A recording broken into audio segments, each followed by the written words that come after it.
O que fazer quando não há mais nada a ser feito? Vem comigo, porque o vídeo de hoje é a respeito de como proceder nos momentos de desespero e de angústia da nossa alma.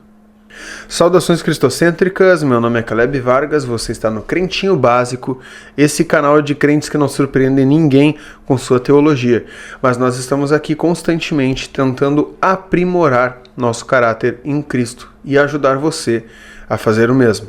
Nós estamos vivendo em dias tenebrosos, dias nebulosos, onde a depressão, ansiedades tomam conta e geram números estratosféricos, literalmente números recordes, em taxas de suicídio ao redor de todo mundo. Mas como aconselhar biblicamente alguém que está passando por esse momento? Primeiramente, eu quero te tranquilizar de que você não está errado por passar por momentos de desespero, de angústia, um momento onde não há saída. Muitas vezes, ao longo da nossa caminhada com Cristo, nós somos realmente encurralados pelas circunstâncias e encontrados em condições desesperadoras. Mas como lidar biblicamente? Quero conversar com você a respeito de uma narrativa, de uma descrição bíblica de um momento de desespero. Eu quero conversar com você sobre como Davi lidou com um dos seus momentos de angústia. E por que eu digo que eu quero falar sobre um dos momentos de angústia de Davi? Porque Davi viveu muitos momentos de angústia. Nós temos, por exemplo, no Salmo 51, Davi falando a respeito do seu desespero por conta de pecado. O desespero dele por obter redenção em Deus, por encontrar perdão diante do Senhor, porque ele havia pecado de forma avassaladora. E nós vemos ele narrando o desespero da alma dele com relação ao arrependimento que havia sobrecaído sobre ele, de modo que ele sentia os seus ossos sendo esmagados. Então, tamanha angústia esse homem sentia, que ele sentia dor física, mediante essa sensação, esse sentimento de angústia.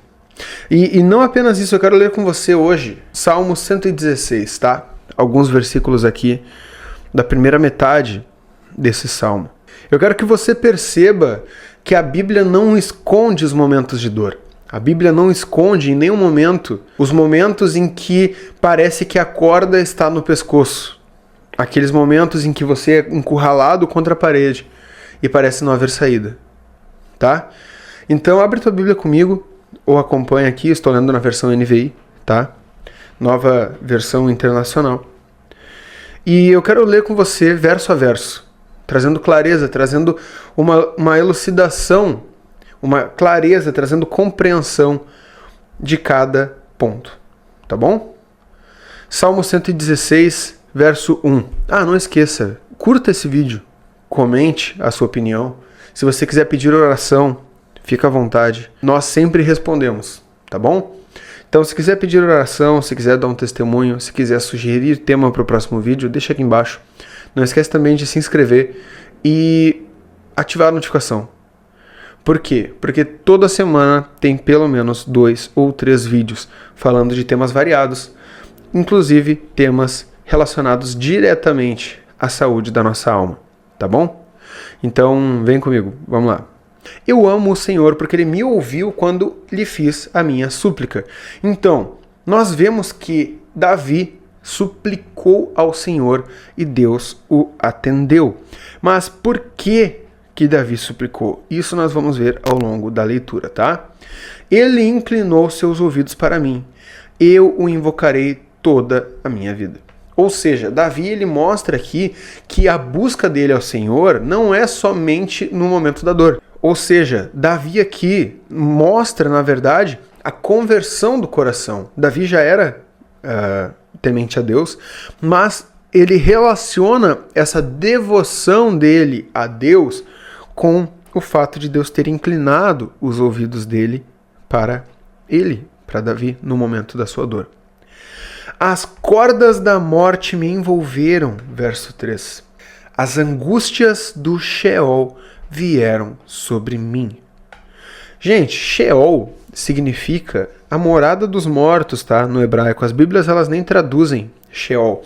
Muita gente diz que o Sheol é o inferno, mas na verdade não. Sheol, se nós fôssemos fazer uma tradução livre, assim, adaptativa, porque não existe uma palavra portuguesa, uma palavra do nosso idioma, relacionada diretamente a Sheol. Mas nós poderíamos tentar encaixar Sheol com sepultura, morada dos mortos. Não é necessariamente o seio de Abraão também, então é literalmente o lugar do silêncio dos mortos. Então, a morte, a morada dos mortos, a sepultura, estava liberando angústia sobre Davi. Aflição e tristeza me dominaram. As cordas da morte envolveram Davi, ele falando aqui de uma forma dramática, não de forma pejorativa, mas dramático no sentido de poético. As angústias da sepultura vieram sobre mim, diz ele. E termina falando, aflição e tristeza me dominaram. Então ele era um cara que estava angustiado, aflito e triste, dominado por estes sentimentos. Quem nunca, né, se deparou com pelo menos um desses sentimentos de forma intensa? Então clamei pelo nome do Senhor. Perceba que Davi, ele inicia o texto dizendo o motivo de ele amar a Deus, que foi o ato que Deus manifestou de ouvir a sua súplica. Daí no verso 3, ele conta o motivo da súplica. Ele fala, supliquei ao Senhor. Ele está dizendo, eu supliquei ao Senhor, ele me ouviu. Daí no 3 ele diz o motivo. As cordas da morte me envolveram, as angústias do Sheol vieram sobre mim, as angústias da sepultura, as angústias da morte vieram sobre mim, aflição e tristeza me dominaram. Então, clamei pelo nome do Senhor. Livra-me, Senhor. Então, o verso 4, ele é a descrição da súplica de Davi, manifesta aqui no verso 1. Percebe? Quando lhe fiz minha súplica, qual súplica? Aqui, ó, livra-me, Senhor. Percebe? Livra-me, Senhor. O Senhor é misericordioso e justo. Nosso Deus é compassivo. O Senhor protege os simples. Quando eu já estava sem forças, Ele me salvou. Então, o que fazer quando não sabemos mais o que fazer? O que fazer quando não há mais nada a ser feito? O sentimento de angústia dentro do campo filosófico, ele é diretamente relacionado, diferente do campo psiquiátrico, ou do dicionário da língua portuguesa, literalmente. No campo psiquiátrico, a angústia é um sentimento de aflição, um sentimento de antecipação, de preocupação, de sufocamento. Só que dentro do campo filosófico, a angústia é mais relacionada àquele sentido de eu preciso fazer algo. Algo depende da minha ação e eu não sei o que fazer. Eu estou incapacitado de fazer. Eu não sei o que fazer, ou sei o que fazer e não tem como. Entende? Então, o Senhor protege os simples. Quando eu já estava sem forças, Ele me salvou.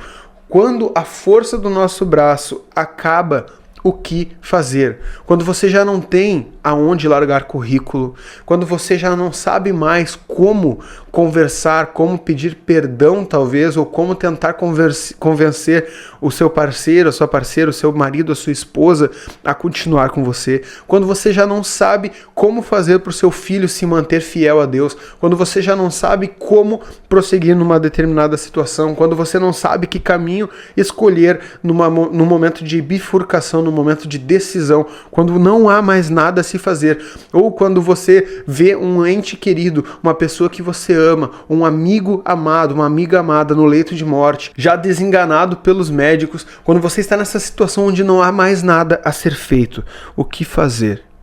O que fazer quando não há mais nada a ser feito? Suplique ao Senhor. Clame ao Senhor. Porque quando você estiver sem forças, quando você já não tiver o que fazer, quando o que é humanamente possível já se esgotou, e agora você entra no campo da impossibilidade, é nesse momento em que Deus gosta de mexer na vida do ser humano.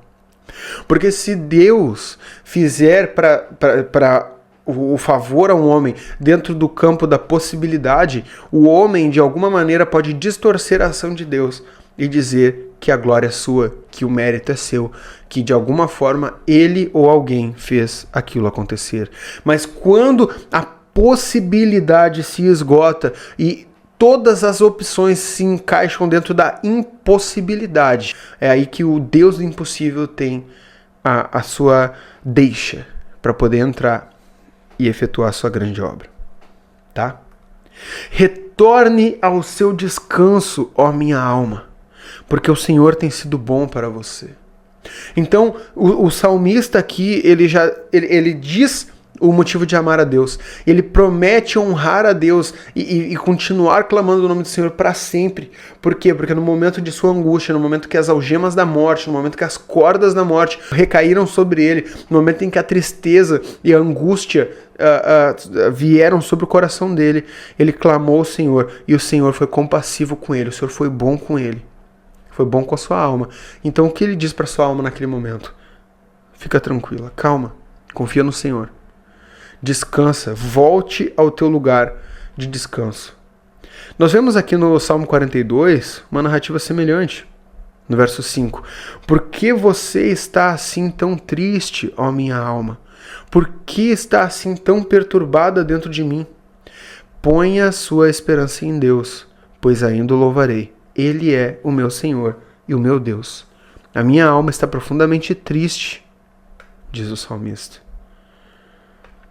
Por isso, de ti me lembro, ele está falando com Deus, desde a terra do Jordão, das alturas do Hermon, desde o Monte Mizar. Ele sabia que a impossibilidade é apenas uma limitação humana. O que define o que é possível ou impossível? O Deus que você serve e a tua atitude de clamar a Deus ou não. Tudo que é impossível ao homem é possível a Deus. Então, o que fazer quando não há mais nada a se fazer? Dobre os teus joelhos e clame pelo nome do Senhor. Percebe que a oração de Davi não foi extensa? Percebe que Davi não fez um grande sermão pedindo a Deus por ajuda? Ele não se apresentou ao Senhor, Senhor Deus, eu sou fiel a Ti, Senhor Deus, eu faço caridade, Senhor Deus, meu coração é bom, Senhor Deus, eu nunca pequei contra Ti, Senhor Deus, eu faço isso e aquilo. Não. Ele simplesmente percebe a sua pequenez, a sua diminuta existência e se coloca diante do Senhor em humildade, como alguém que tem conhecimento e tem plena clareza de que é impossível, pela força do seu próprio braço, resolver aquela situação. E ele só diz isso. Livra-me, Senhor. Meu amado, minha amada, como prosseguir numa fé cristã? Como prosseguir num relacionamento com Deus sem confiar a Ele as nossas angústias, as nossas tristezas, as nossas aflições? Percebe que é necessário entregar ao Senhor a nossa confiança plena. E não queira chegar a este ponto onde as cordas da morte te envolverem. Não, espere chegar neste momento. Nós sabemos que Davi vivia em relacionamento constante com o Senhor. Por isso que neste momento de angústia ele soube a quem clamar. Lembra? Eleva os meus olhos para o monte. Eleva os meus olhos para os montes. De onde virá o meu socorro? O meu socorro vem do Senhor. Ele sabe de onde vem a sua esperança. Você sabe de onde vem a sua esperança? Você tem esperança em algo? Você acredita que há um Deus no céu que determinou que todas as coisas cooperam para o bem dos que amam a Deus? Se você ama ao Senhor, meu amado, se você ama ao Senhor, minha irmã, e você está neste momento de desespero, nesse momento onde você parece que está encurralado, parece que nada mais faz sentido ou que não há mais saída, eleve os olhos para os montes e perceba que o teu socorro não está na terra. Tá bom? Quando nós vemos esse texto de Salmo 121, diz o seguinte: elevo os meus olhos para os montes e pergunto, de onde me vem o socorro? O meu socorro vem do Senhor. Ele fez os céus e a terra. Ele não permitirá que você tropece. O seu protetor se manterá alerta. Sim, o protetor de Israel não dormirá. Ele está sempre alerta. O Senhor é o seu protetor, como sombra que o protege. Ele está à sua direita. De dia o sol não o ferirá, nem a lua de noite. O Senhor o protegerá de todo mal, protegerá a sua vida. O Senhor protegerá a sua saída e a sua chegada, desde agora e para sempre, meus irmãos. É interessante perceber que, dentro da cultura, do contexto histórico da época, os pagãos colocavam a imagem dos ídolos no topo das montanhas. No topo dos montes, nos vales, existiam estátuas dos deuses cananeus, dos deuses da época. E era comum, principalmente entre os pastores, aqueles que transportavam gado, os mercenários, ter no topo dos montes esses... Era como se fossem vigilantes, como se fossem espíritos guardiões das regiões. E quando o salmista diz, eu elevo os olhos para os montes e pergunto de onde virá o meu socorro, e a resposta é, o meu socorro vem do Senhor, que fez os céus e a terra. Ele está dizendo que a sua confiança não está em nada que esteja lastreado na terra. A sua esperança não está em nada que possa se apoiar sobre os montes, porque a esperança dele vem de alguém que criou os montes, que criou a terra, que criou os céus. Então, meus amados, não confie na força do seu próprio braço. No capítulo 17 de Jeremias, no verso 5 diz, maldito é o homem que confia nos homens e faz da humanidade mortal a sua força, mas cujo coração se afasta do Senhor. Meus irmãos, vocês percebem a importância de confiar ao Senhor as suas necessidades, porque Ele é o Deus do impossível. Ele é o Deus que cuida do seu povo, Ele cuida da sua vida hoje e para sempre. Então confie no Senhor. Se você está num momento de desespero, ou em algum momento, se daqui algum tempo sobrevier, Deus permita que nunca aconteça, mas sobrevier na tua vida um momento de desespero, um momento de angústia, um momento em que você não vai ver mais saída, eleve os olhos para além dos montes. Porque o Deus de Israel é vigilante constante sobre as nossas vidas. Exalte o nome do Senhor, mesmo no momento da angústia. Exalte o nome dele, clame por ajuda. Suplique, Senhor, salva-me. Livra-me, Senhor. Porque ele é bom e justo. O Senhor é bom e justo. O Senhor é misericordioso e justo. O nosso Deus é compassivo. O Senhor protege os simples. Quando eu já estava sem forças, Ele me salvou. Retorne ao seu descanso, ó minha alma, porque o Senhor tem sido bom para você. Pois tu me livraste da morte, Ele está falando com Deus, os meus olhos das lágrimas e os meus pés de tropeçar, para que eu pudesse andar diante do Senhor na terra dos viventes. Ele guarda os teus olhos do choro. Ele protege os teus pés para que você não tropece. Se nós temos um Deus que protege os teus olhos de qualquer tristeza e cuida dos teus passos para que tu não tropece e caia, que dirá no momento em que você clamar e suplicar por ajuda? Tá bom? Então confie no Senhor. Aguarde no Senhor. Eu criei. Ainda que tenha dito, estou muito aflito. Olha o que o salmista diz, eu estou muito aflito. Ainda que ele tenha declarado essa frase.